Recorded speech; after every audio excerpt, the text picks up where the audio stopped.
Bon, il fait quoi ce taxi là? Ça fait longtemps qu'il aurait dû arriver. Je vais l'appeler.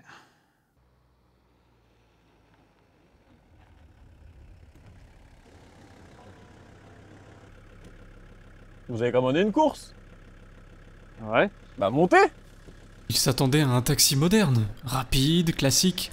Mais ce qu'il ne savait pas, c'est qu'il allait monter à bord de quelque chose d'unique. Bonjour. Bonjour.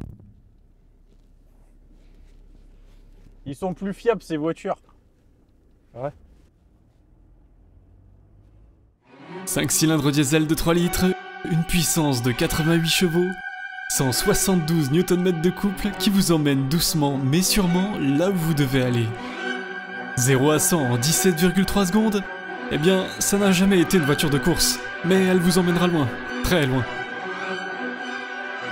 Une boîte manuelle 5 rapports en option, un poids de 1450 kg et une suspension à double triangulation à l'avant. Avec elle, on n'est pas pressé, on prend le temps d'en profiter. Cette voiture n'est pas une simple Mercedes, c'est une légende, un mythe.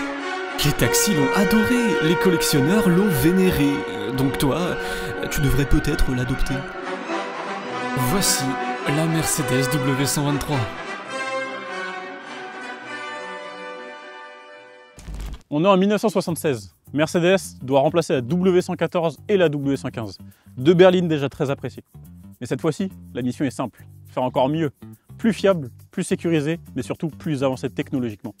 Une voiture conçue avec un seul objectif, ne jamais mourir. Sérieusement, c'est la voiture la plus produite de son époque, avec 2,7 millions d'exemplaires. Elle a été taxi, voiture de président, break familial et même pick-up en Amérique du Sud. Alors qu'en face, qu'est-ce qu'il y avait? En Allemagne, il y a la BMW Série 5 E12. Elle essaie de jouer les sportives, mais elle n'avait pas la même réputation en fiabilité. Chez Audi, on avait la 100 C2. Elle était innovante avec son aérodynamisme, mais elle manquait de prestance. Chez les Français, on avait la Peugeot 604 et la Renault 30 qui tentaient d'exister. Et chez les Américaines, Là-bas, il y avait des gros V8 paresseux, avec la Cadillac Seville et la Lincoln Versailles. Mais aucune n'avait le niveau de finition et de fiabilité de la W123. En gros, elle était déjà au-dessus du game. on pensait que c'était une Mercedes classique, mais en vrai, elle cachait pas mal d'innovations pour l'époque. Déjà, la sécurité. C'est l'une des premières voitures avec des zones de déformation programmées. Ce qui voulait dire que pour une fois, en cas d'accident, tu avais plus de chances de t'en sortir que de fusionner avec le volant.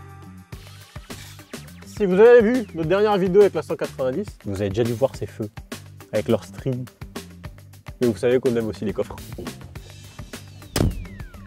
Et les moteurs? Tu voulais plus de puissance? Il fallait voir les versions essence, avec des 6 cylindres montant jusqu'à 185 chevaux. Mais franchement, vous êtes pas d'accord, les moteurs diesel c'était des stars, ils pouvaient faire 1 million de kilomètres sans broncher. Si tu faisais les vidanges, bien sûr. Alors, ça se comporte comment sur la route? Bah franchement, prendre du plaisir à rouler avec. Après, le moteur 5 cylindres, il est vieux, mais il a du caractère. Et la visibilité, franchement, on voit tout. Il n'y a pas d'angle mort, t'as des vitres partout. C'est vrai, c'est un peu comme la 190, mais encore plus spacieux en fait. Et pourtant, moi je sais pas toi, mais on n'a pas l'impression que dans cette voiture, elle est pourtant plus longue, plus grosse que la 190, et à conduire, on n'a pas l'impression. C'est vrai. Je dirais pas que c'est la taille d'une américaine, mais c'est quand même assez large. En photo ou en vidéo, on dirait peut-être pas. Mais en vrai, en tout cas, En comparaison c'est à la imposant. 190, ouais.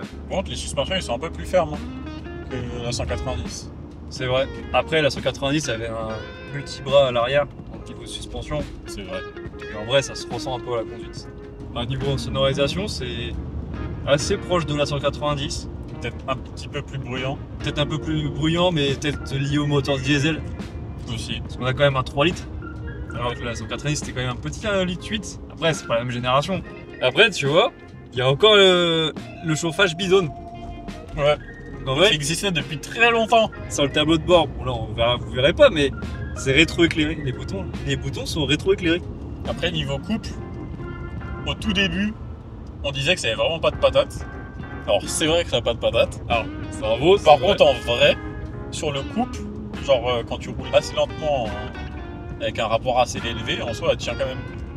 Alors, elle fait un petit peu de bruit, mais ça brûle pas tant que ça. En fait, c'est un moteur. Bah, le fait qu'il soit Atmo, il se conduit pas du tout comme un moteur turbo d'aujourd'hui. Limite, faut un peu le pousser plus dans les tours. Ouais, c'est ça.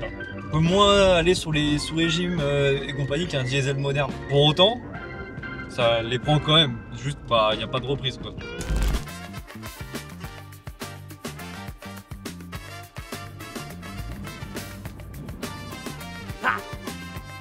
Bon, c'est vrai, cette Mercedes, c'est pas une fusée. Mais au moins, elle a la classe, non? La tenue de route, en tout cas sur celle-là, elle est aussi correcte. Moi je trouve que ça tient bien la route, c'est moins bateau que la 190. Ouais, alors déjà les pneus sont plus gros, donc t'as plus un ressenti d'amorti. Par contre, tu sens qu'au niveau de l'arrière, c'est plus ferme. C'est plus rigide. Et c'est là où du coup on voit que la différence de technologie entre celle-ci et la 190 est présente. Là où la 190 elle a un bras, un multi-bras, celle-ci elle ne l'a pas. Et du coup on sent un arrière plus rigide et du coup qui colle peut-être un peu moins à la route. Mais qui va être entre guillemets compensé par la taille des pneus. C'est vraiment une voiture genre, ça donne envie de prendre la route, juste en vacances, tranquille.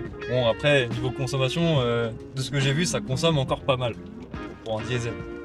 Genre sur du 8 litres de ce que j'ai vu. J'avoue que pour un diesel, ça refroidit un petit peu, surtout pour 88 chevaux quoi. C'est vrai que c'est pas mal quand même. La boîte de vitesse, déjà on a une boîte 5 rapports. Parce qu'à l'époque c'était une option rare. C'était 4 vitesses maximum. C'est vrai.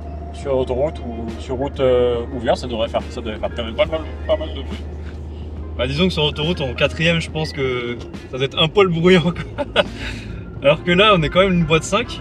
Et pour le coup, ça se conduit pas comme une boîte moderne. Alors je sais pas si c'est lié au moteur même, ou l'étagement de la boîte, mais il faut souvent jouer de la boîte de vitesse pour avoir... En fait c'est quasiment comme un essence atmosphérique. Sauf que ça monte pas aussi vite qu'un essence. En fait c'est une expérience différente hein, carrément. Après niveau frein moteur, je sais pas si c'est moins de frein moteur qu'il y a ou si c'est juste l'inertie du 5 cylindres qui entraîne plus la voiture.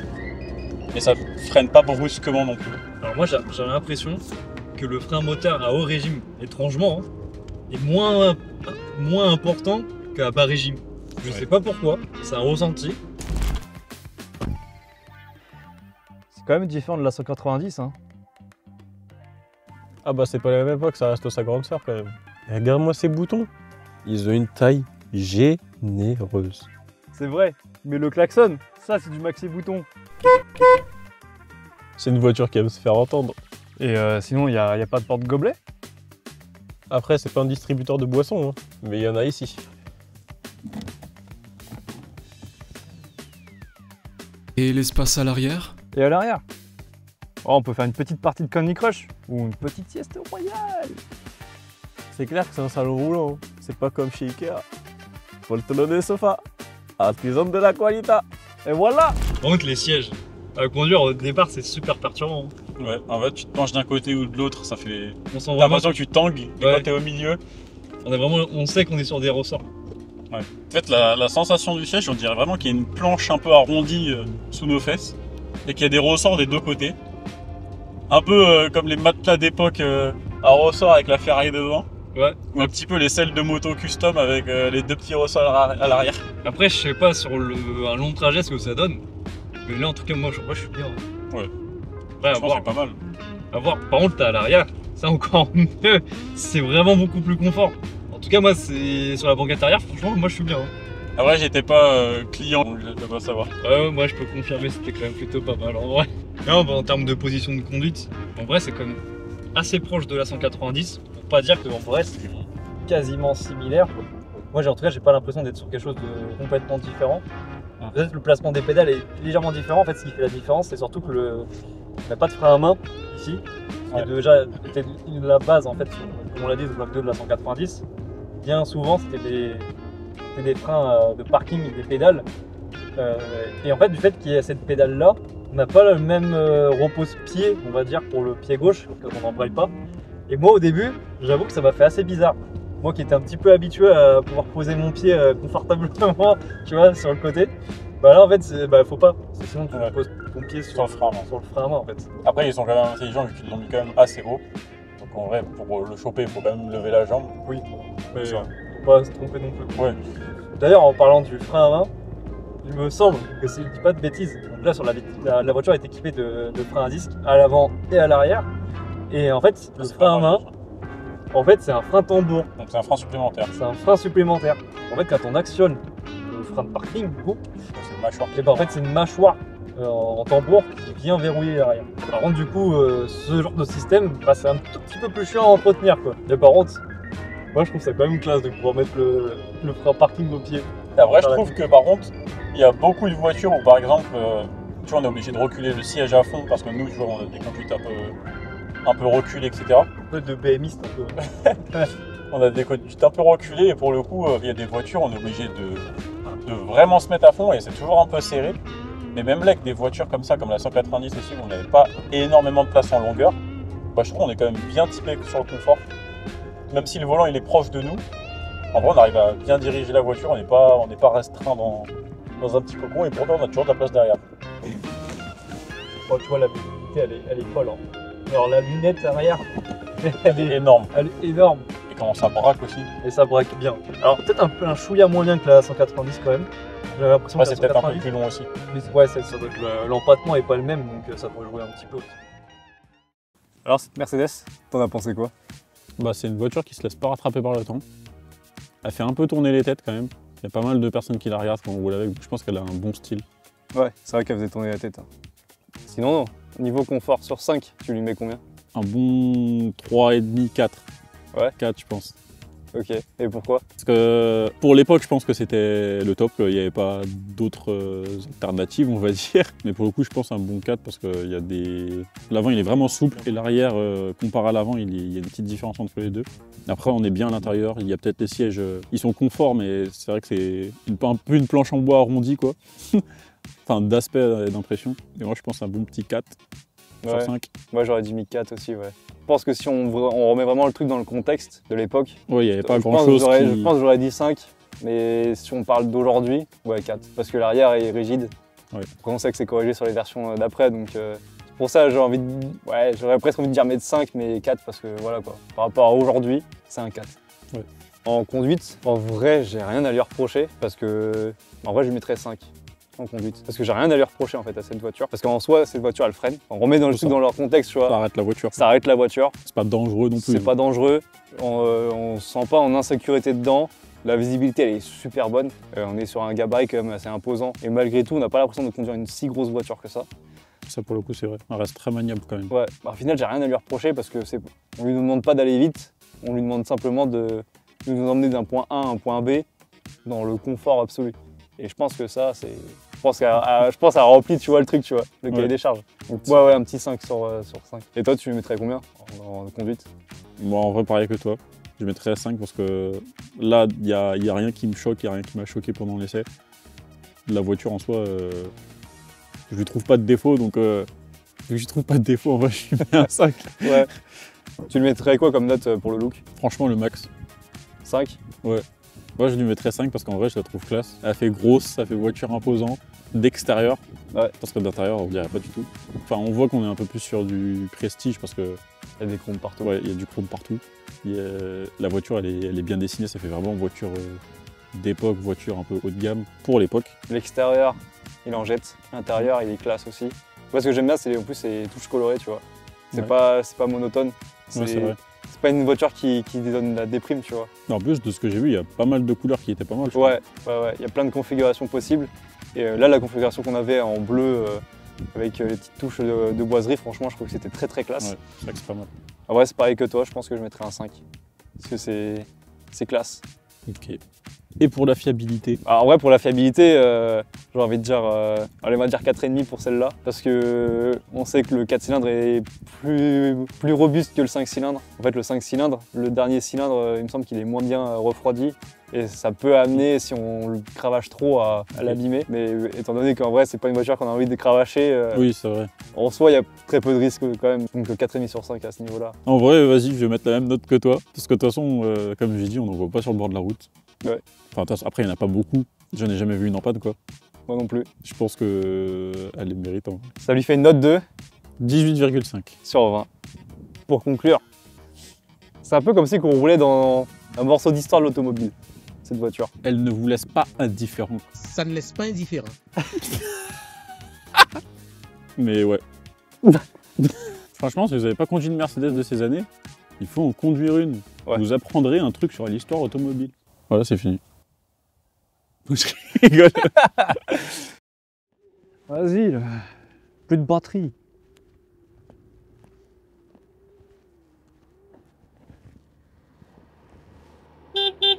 À la prochaine, jeune Padawan! Parce que oui, cette Mercedes, c'est pas la plus rapide, mais elle au moins, elle ira loin. Avant de partir, il y a une dernière chose que tu dois voir. Le coffre? Qu'est-ce qu'il y a dans le coffre? Tu ne sais pas encore, mais tu vas vite le découvrir. Suis-moi.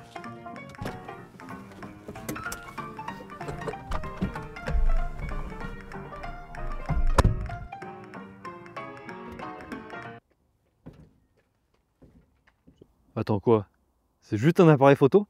C'est pas juste un appareil photo, c'est un Canon FTB, le Graal des argentiques. Mais pourquoi? Pourquoi pas? Un appareil photo. Vraiment, c'est ça le grand mystère. Tu kiffes, hein? On s'attendait à mieux. Des lingots d'or, un plan secret, une carte au trésor. Avoue, tu kiffes. Et qu'est-ce qu'on retrouve? Un simple appareil photo. C'est décevant. Dis-moi que tu kiffes, hein? Tu kiffes à mort, hein? Il est collectionneur, photographe passionné. Ou juste, il a perdu la tête. Mais réfléchis! C'est une Mercedes W123, un coffre sur roue. C'est logique de cacher un objet de collection ici, personne n'ira le chercher. C'est toujours aussi bizarre. Je comprends pas le principe. Bon voilà, c'est la fin de notre petite aventure. Si vous avez aimé la vidéo, n'hésitez pas à laisser un like et un commentaire. Si vous êtes intéressé par la Mercedes 300D, l'annonce est peut-être encore dans la description. Mais dépêchez-vous, elle risque de trouver un nouveau chauffeur de taxi très vite. Mais cette fois-ci, la mission est Et cette fois-ci, la mission est simple, faire encore mieux. Plus sécurisé, plus avancé technologiquement. Plus sécurisé, plus avancé technologiquement. Mercedes doit remplacer la... Elle a été taxi, voiture. Plus sécurisé, plus avancé